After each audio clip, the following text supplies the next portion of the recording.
Freddie's got an opening statement, and then we'll go to questions right after.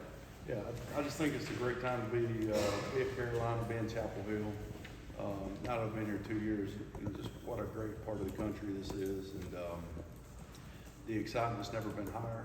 I think for Carolina football, which goes over to other avenues of athletics and other avenues of our life. So it's been great to be a part of that, and that's about all I have to open up with. Go ahead, front row on the right here, Coach. Hey, Coach, Jeremiah Tacho with Charles on this Jeremiah. side. What have you been telling Bryce Baker to work on during fall camp? And from your perspective, what is his relationship like with Max Johnson and Gio Lopez? I think all those guys have a great relationship in that room. But Bryce is a young guy. He got here in January, and he's continuing to work and get better on every aspect of his game. So I think nothing's changed from January. He's continually getting better, and Bryce will continue to work. He's a hard worker. It's a hard working room, and everything's kind of moving forward in the right direction. Thank you, Coach. Right here in the center.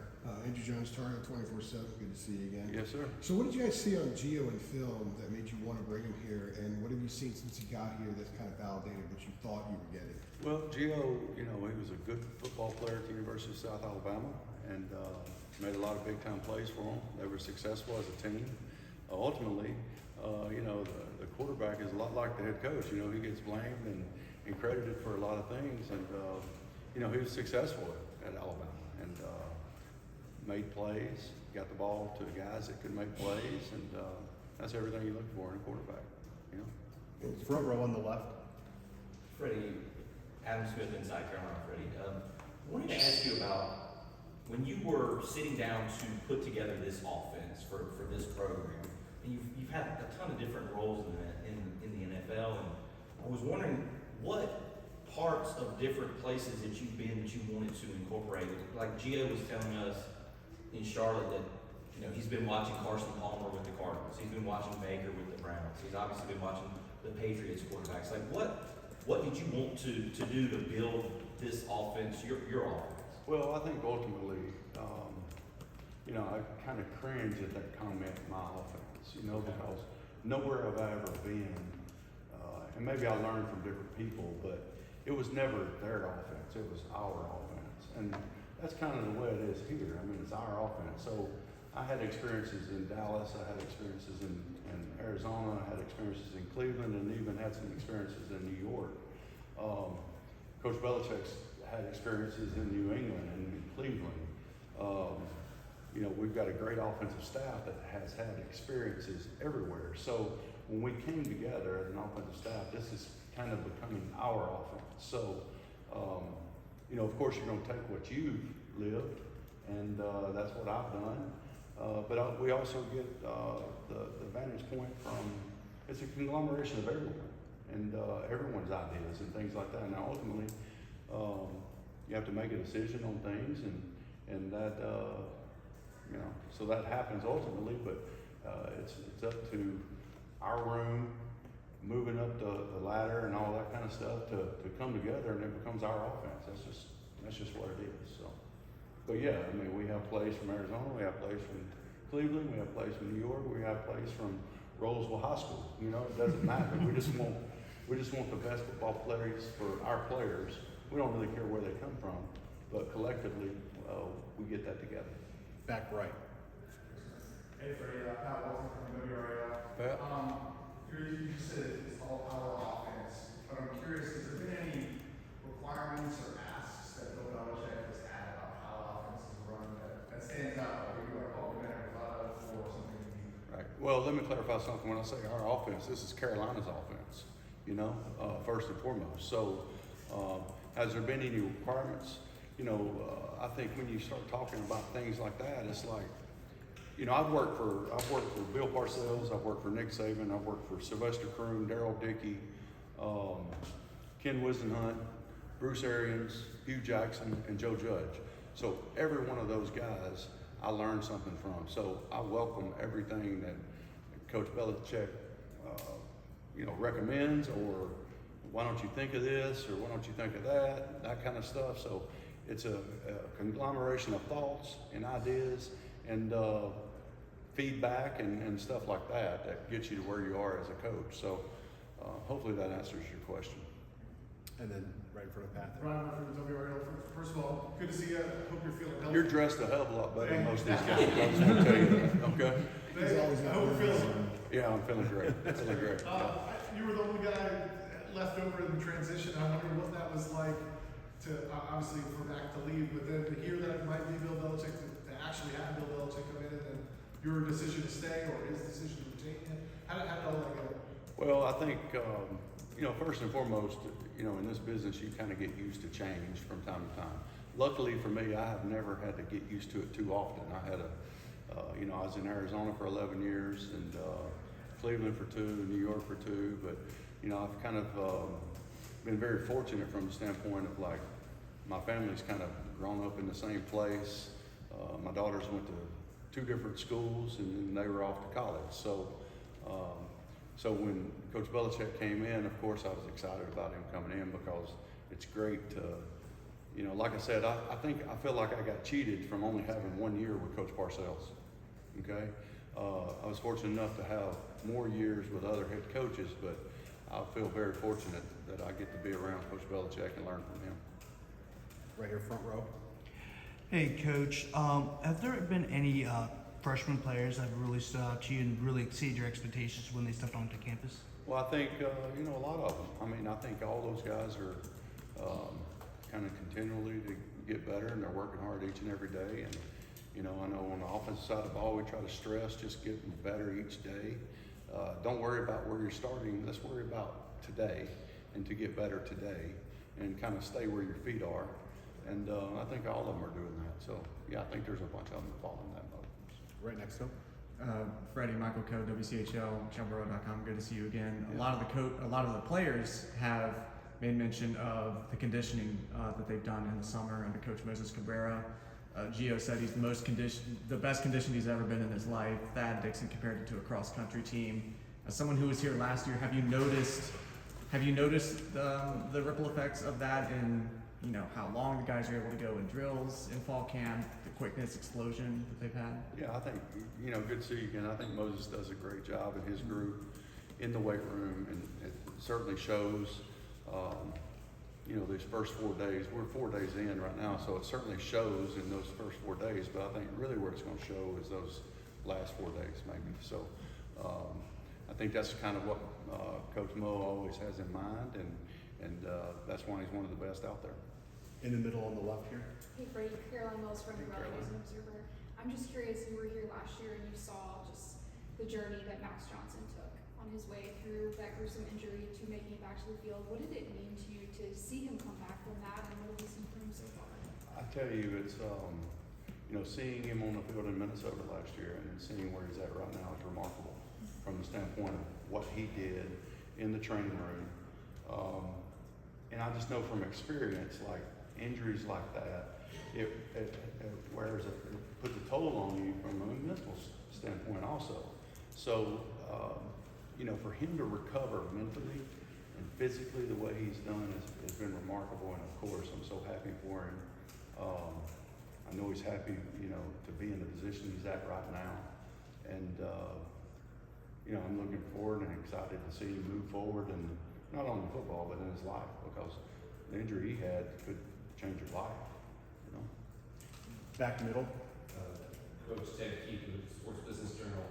We've heard a lot about Coach Belichick coming and saying he's going to be the third NFL franchise. As someone who's spent a lot of time in the NFL, what does that mean organizationally to you, not just in day-to-day coaching, but in terms of management of staff and overseeing an organization like Carolina? How does that work? How does that manifest itself? Yeah, I think I'm not sure that it's the salary cap's a lot different, but we are in at times, different times of the year, you're in player acquisition business and things like that. So ultimately, the footballs are the same size, and we're going to throw the football out there and just try to be the best team that we can be. You'd probably have to expand on that with him, what exactly he means by that. Does it feel a little bit more like an NFL organization than I think the last 2 or 3 years in college football has felt more like that. Definitely. Even like like people tend to forget, and I even forget that 4 years ago I was still in the National Football League, but at some point it changed to where a kid could transfer and be eligible to play. Used to, you'd transfer and you'd have to sit out a year. It didn't matter the reason, anything. You'd have to sit out a year. So just that little part right there changes the dynamics of your team, one, but the person itself and in the locker room and everything else. So. Front row here on the left back. Yeah, Jeremiah Holloway with Inside Carolina. Of course, a lot of new faces and a few returning faces in the running back room specifically. Of course, the loss of Martin Hampton kind of being the workhorse guy. What's going to be the process of? And I know we're early in practice at this point. But what's going to be the process of finding a way to replicate or even replace that production? Well, I think these guys are working. Like you said, it's early in the process.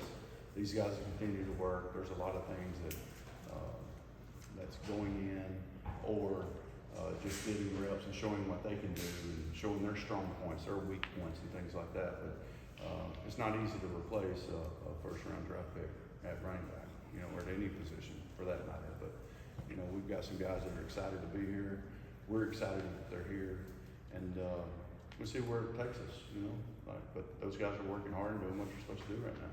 Very pleased with it. Back on the right. As you evaluate the quarterback position, how will you determine the starters? Are you the guy who makes the least mistakes, who makes the biggest plays? Those might not always be the same person. Yeah, I don't think there's any one area that you can just pinpoint. I think it's kind of a conglomeration of the whole body of work, and at the end of the day, when it shows itself, that decision will be made at that point. I don't think we're anywhere near that. They're just out there trying to get better. I think that's the one good thing Coach Belichick stresses. Let's don't worry about all that. Let's just go out and get better. And each day is its own entity. And what am I going to do today? We wake up every day, and we kind of have nothing. So it's whatever you give today is going to determine what you get later. So let's see what you're willing to give, and then we'll see what you get down the road. Does it help the offense at all to have two left-handers? To have, does it make things simpler? Well, we actually have three. Have three. Okay. We have a freshman from Virginia. All three of those guys are working. Is it a benefit? I don't know yet. I've never been around so many left-handed quarterbacks in my life. So I don't know. We'll figure it out. There you go. Front center here. Staying on the minute changes, the fact that you have 9 offensive linemen who have started a lot, either here or somewhere else. Right. What does that do for the competition there? And you anticipate that's going to be some jockeying that takes place for a while. Yeah, and I tell you, Chef Josh and Amber and those guys in the dining hall, I mean, they've had hell to pay too, feeding those guys. So it's being a little facetious there, but it's great. Again, that's a position group that there's a lot of competition.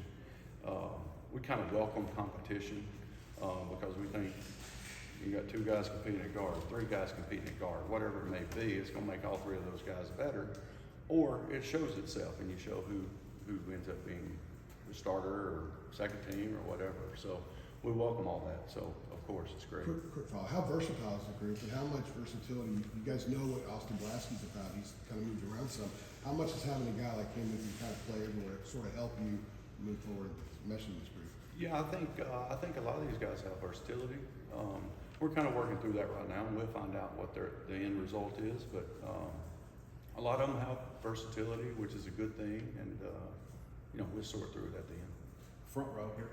You kind of joke about feeding these guys, but Will already mentioned how the nutrition has kind of improved this year. Have you noticed specifically body type wise, or like slimming or adding muscle, that these guys have kind of changed? Well, I think there's when you start talking about things like that, you're talking about different steps in different areas, and I think it goes back to Amber and nutrition, Chef Josh, and that's actually cooking the food, preparing the food, buying the food, and all that stuff, and you go to Moses. So, I mean, I'm very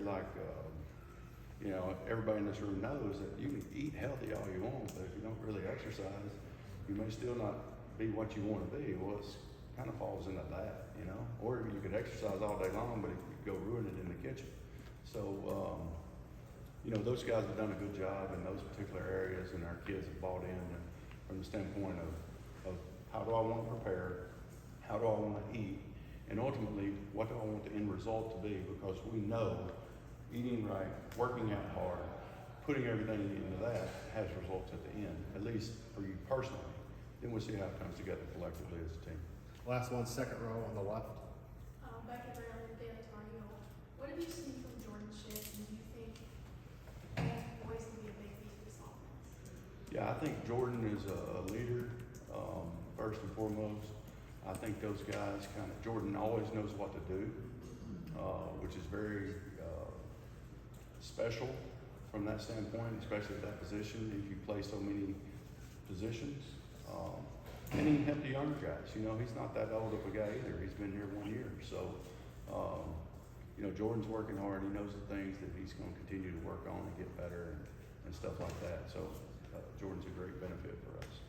Thank you, guys. We'll bring Steve out. Thanks, here in Freddie. a second. Freddie, appreciate you guys. Thank you. When do y'all